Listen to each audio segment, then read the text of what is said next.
आजकल हर रात आहान उसके सपनों में आकर उसे डराया करता था। आहान की वजह से ही विकी भाई का सुख चैन खो गया था, इसलिए उसने अपने फोन की स्क्रीन पर देखा। सचमुच किसी अननोन नंबर से कॉल आया हुआ था। विकी भाई ने डरते हुए आहान से कहा, आहान भाई, इतनी रात कैसे कॉल किया? मुझे आपकी मदद की जरूरत है। मैं आपको एक लोकेशन शेयर कर रहा हूँ। शनाए की एक दोस्त को किसी ने वहां पकड़ कर रखा है। जब तक मैं वहां नहीं पहुंच जाता, आपके आदमी सिचुएशन संभाल ले। क्या आप मेरी इतनी मदद कर सकते हैं? हाँ, आहान भाई, मैं अभी अपने आदमियों को वहां भेजता हूँ। आपका काम जल्द से जल्द हो जाएगा। मैंने आपको लोकेशन भेज दी है। आप प्लीज किसी को वहां भेजकर मेरा काम कर दीजिए। मैं थोड़ी देर में पहुंच रहा हूं। यह सुनते ही विकी भाई ने भी आहान की बातों पर हाँ में जवाब दिया। उसकी हामी को सुनने के बाद आहान ने कॉल काट दिया। अगले ही मिनट शनाया तैयार होकर नीचे आ गई। लेट्स गो आहान, मैंने कैब बुक कर ली है।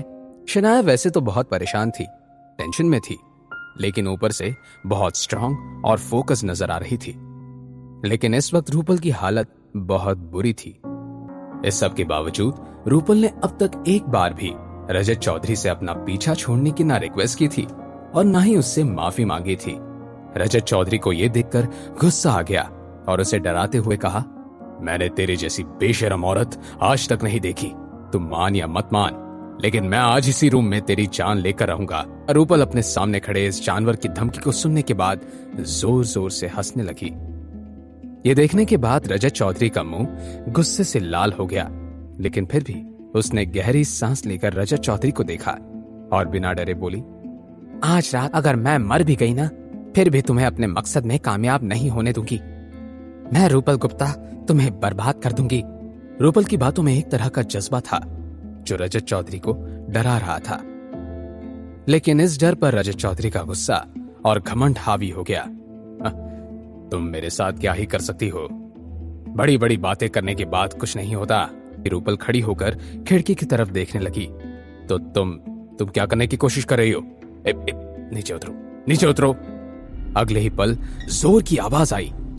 ये आवाज रूपल के नीचे गिरने की नहीं थी, लेकिन उस प्राइवेट रूम का दरवाजा टूटने की थी। जिन्होंने दरवाजा तोड़ा था वो और कोई नहीं, विकी भाई के आदमी थे। विकी भाई टूटे हुए दरवाजे से अंदर आया।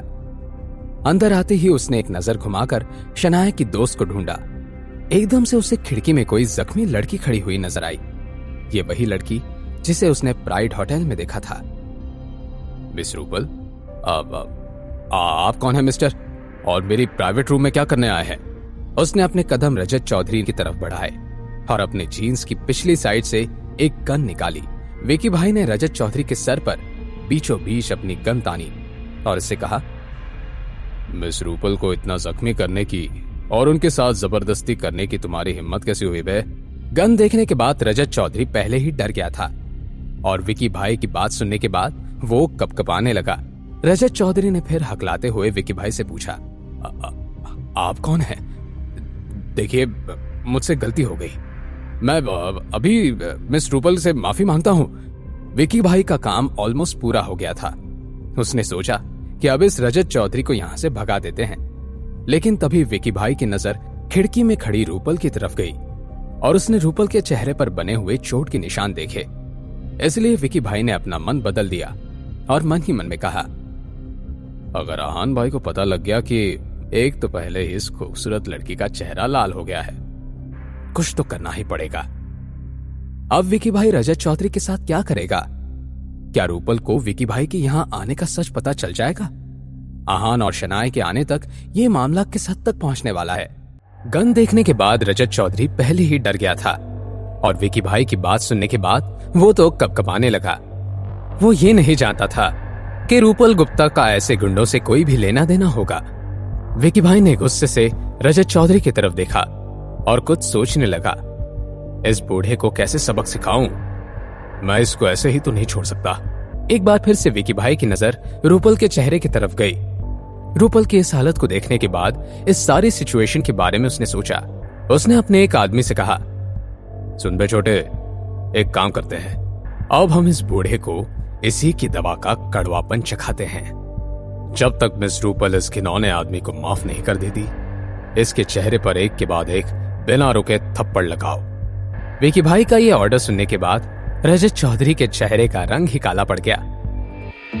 रूपल ने देखा कि विकी भाई के आदमी रजत चौधरी के चेहरे पर बिना रुके कसकर तमाचे जड़ रहे थे।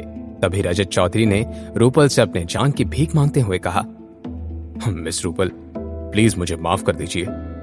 मुझसे बहुत बड़ी भूल हो गई है। मैं बहुत बड़ा बेवकूफ हूं। प्लीज इन लोगों को रोकिए, वरना मेरी जान ही चली जाएगी। ये सब देखकर रूपल के कलेजे को ठंडक पहुंच रही थी, लेकिन अगले ही पल उसके दिमाग में ख्याल आया। उसने परेशान होते हुए अपने आप से ही कहा, अरे नहीं, अगर इस विकी भाई के आदमियों की हरकत से रजत चौधरी नाराज ही हो गया तो वो मेरे पापा को बिल्कुल भी मदद नहीं करेगा। मुझे इसे रोकना ही होगा। उसने एकदम से विकी भाई से कहा, अब इन्हें छोड़ दीजिए, मैंने मिस्टर रजत चौधरी को माफ कर दिया है। रूपल की बात सुनते ही विकी भाई के आदमी रुक गए। सुन बे, निकल ले। मिस रूपल ने तुझे माफ कर दिया है। अब इससे पहले कि मेरा दिमाग घूम जाए, तुम यहाँ से 9-2-11 हो जाओ। जैसे ही रजत चौधरी ने ये बात सुनी, वो पूरी ताकत लगाकर अपने पैरों पर खड़ा हो गया। जाने से पहले रजत चौधरी ने एक बार मुड़कर रूपल की तरफ देखा और उससे कहा, thank you miss Rupal, thank you so much. Rajat Chaudhary जैसे ही उसकी आंखों से ओझल हो गया, रूपल की जान में जान आई। थोड़ी देर के बाद रूपल चलकर विकी भाई के पास आ गई। क्या शनाया ने आपको यहाँ आने के लिए कहा था? विकी भाई ने रूपल का ये सवाल सुना, वो कंफ्यूज हो गया। बहुत सोचने के बाद विकी भाई ने रूपल के सवाल का जवाब दिया, हाँ, उन्होंने ही कहा आने को। रूपल को उसके एक भी शब्द पर जरा भी यकीन नहीं हो रहा था। रूपल ने विकी भाई की तरफ घूरते हुए अपने आप से ही कहा, यह आदमी तब से झूठ बोल रहा है। मेरी आंखों से कुछ नहीं छिप सकता। देखते हैं कब तक सच पर्दे में रहता है। आज या कल सबके सामने सारा सच आ ही जाएगा। जब रूपल उसकी तरफ इस तरह से देख रही थी तो विकी भाई को ऑकवर्ड फील होने लगा। उसने कुछ सोचा और रूपल से सवाल करते हुए कहा, मिस रूपल, अगर आपको बहुत चोट आई है तो मैं आपको हॉस्पिटल ले चलता हूं। नहीं, उसकी कोई जरूरत नहीं है, मैं ठीक हूं, थैंक यू। तभी शनाया भागते हुए अंदर आ गई। शनाया ने देखा कि उसकी बेस्ट फ्रेंड का चेहरा पूरी तरह से सूजा हुआ था, आंखें नम थी। रूपल, क्या तुम ठीक हो? इतनी सारी चोट कैसे लग गई? शनाया, काम डाउन, मैं बिल्कुल ठीक हूं। शनाया ने विकी भाई की तरफ देखा और रूपल से सवाल करते हुए कहा, क्या तुम्हारे साथ ये सब इसने किया है? नहीं, विकी भाई ने कुछ नहीं किया है, उल्टा इन्होंने ही तो मेरी जान बचाई है। जैसे ही शनाया ने रूपल की कही ये बात सुनी, वो दंग रह गई। शनाया ने फिर आहान की तरफ सवालिया अंदाज से देखा। आहान को सच बताना ही सही लगा। शनाया, मैंने जिस दोस्त की बात की थी वो विकी भाई ही हैं। दोस्त? ये कब हुआ? तुम दोनों आपसे दोस्त बन गए? आप रूपल को हॉस्पिटल ले जाइए। मेरे हिसाब से इन सारी चोटों से इन्फेक्शन भी हो सकता है। जैसे ही शनाया ने यह बात सुनी, उसका ध्यान आहान और विकी भाई की इस नई दोस्ती से हट गया और रूपल पर आ रुका। उसने आहान की बात पर हामी भर दी और रूपल को अपने साथ हॉस्पिटल ले जाने लगी। आहान ने विकी भाई से कहा, thank you so much Vicky भाई, आपका ये एहसान मैं हमेशा याद रखूंगा। अगर आप आगे भी कभी किसी मुसीबत में फंस जाते हैं तो मुझे जरूर याद कीजिएगा। जी भाई, मैंने पहले जो गलतियां की है उसके सामने तो ये कुछ भी नहीं है। उम्मीद करता हूं कि हमारी दोस्ती बहुत आगे तक जाएगी। आहान ने विकी भाई की ये बात सुनी और उसके साथ हाथ मिलाने के बाद शनाया और रूपल के पीछे चला गया। टैक्सी में बैठते हुए शनाया ने आहान से कहा, आहान, तुम्हें कल ऑफिस भी जाना है, क्यों ना तुम घर जाओ? आज रात मैं रूपल के साथ हॉस्पिटल में रह लूंगी। आहान शनाया की बात से एग्री करता था। दोनों लड़कियों को हॉस्पिटल पहुंचाने के बाद रूपल के घर चला गया। हॉस्पिटल में सारे जख्म को ट्रीट करने के बाद रूपल को वीआईपी प्राइवेट रूम में शिफ्ट करा दिया गया। जब रूपल ने आज ग्लास वॉल रूम में हुए पियानो का किस्सा सुना तो एक बार फिर से उसके दिमाग में आहान का ख्याल आ गया। रूपल ने मन ही मन में कहा, कुछ तो गलत है इस आहान के साथ। इस सब के बारे में सोचते हुए रूपल ने शनाया से सवाल किया, शनाया, तुम आहान के बारे में डिटेल में क्या क्या जानती हो? रूपल के इस सवाल के पीछे का असली मतलब क्या था? क्या शनाया और रूपल को आहान का सच पता लगने वाला था? आहान अब शनाया को सब कुछ एक्सप्लेन कैसे करने वाला था? जानने के लिए देखिए अगला एपिसोड सिर्फ पॉकेट एफएम के यूट्यूब चैनल पर, और सीक्रेट अमीरजादा के सारे एपिसोड्स को सुनने के लिए डिस्क्रिप्शन में दी हुई लिंक से डाउनलोड कीजिए पॉकेट FM ऐप।